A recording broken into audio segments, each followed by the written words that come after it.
À présent, nous allons aborder la séance numéro 6 dans laquelle il est programmé de faire l'analyse géostatistique des teneurs et ensuite la réalisation et l'interprétation de la carte des anomalies des teneurs.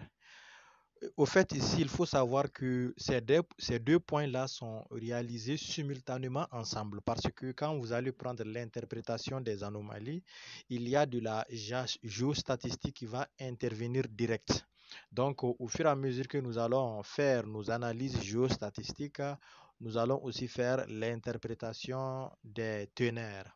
Pourquoi l'analyse géostatistique et pourquoi même la statistique? On sait qu'aujourd'hui, quand vous avez un jeu de données, un jeu de données volumineux, vous ne pourriez comprendre le comportement des données entre elles qu'à la suite des outils de la statistique. Parce que il n'y a pas de hasard. Toute chose a une raison. Vous allez voir que ces données-là, les valeurs que présentent les données-là, il y a des relations entre ces données. Maintenant, comment étudier les relations qui existent entre ces données? C'est les outils de statistique. Dans notre cas, c'est plutôt la géostatistique qui va nous permettre d'étudier le comportement de nos données. Donc, ici dans ArcGIS, pour étudier c'est pour prendre ces outils de la statistique, de la géostatistique, vous avez le choix soit au niveau de ArcToolbox dans cette fenêtre, ou bien vous activez l'icône, la commande géostatistique ici. Il y a géostatistique analyse. Donc, une fois que vous cochez cela, vous allez voir qu'ici, il y a l'option qui apparaît ici. Maintenant, nous, qu'est-ce que nous allons faire?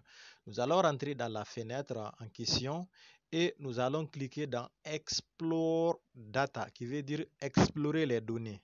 Donc, ici, il y a beaucoup d'outils dans cette fenêtre, mais nous allons nous concentrer sur d'abord les histogrammes qui vont nous aussi nous donner les statistiques descriptives des données.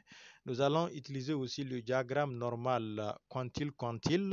Nous allons voir la carte du Voronoi et nous allons voir l'analyse des tendances. Maintenant, semi-variogramme, on ne va pas voir ça.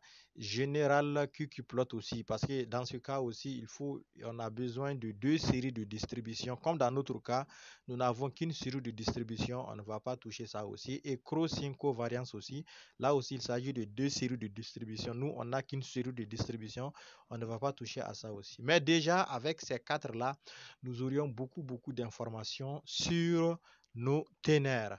Donc, commençons d'abord par l'histogramme. Quand vous rentrez